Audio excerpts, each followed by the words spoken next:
জঙ্গিবাদের বিরুদ্ধে সকলকে ঐক্যবদ্ধভাবে জনমত সৃষ্টি করা এবং কার্যকর পদক্ষেপ নেওয়ার জন্য আমি আহ্বান জানাই। জঙ্গিবাদে যারা লিপ্ত তাদের কোনো ধর্মও নাই, তাদের কোনো দেশও নাই, তাদের কিছুই নাই। সেজন্য আমি মনে করছি এটা আমার দায়িত্ব।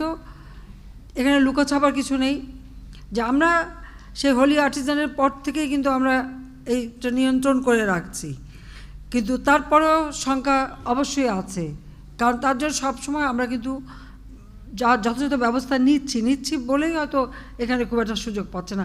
তবে এসবের পিছনে কারা এটা আন্তর্জাতিকভাবে, কারণ এটা এখন মানে একটা আন্তর্জাতিক বিষয় হয়ে গেছে, সেটা দেখতে হবে। তবে মনে রাখবেন যে বাংলাদেশের দুর্ভাগ্যটা হলো যে বাংলাদেশ যখন খুব ভালো অবস্থায় যায় তখনই কিন্তু আঘাতটা আসে।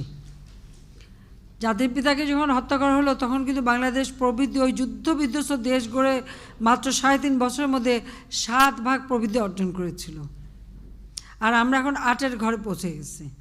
তো যত বেশি আপনি দ্রুত উন্নতি করবেন, সকলে তো আর এটা নিতে পারবে না, ষড়যন্ত্র তখন হবে।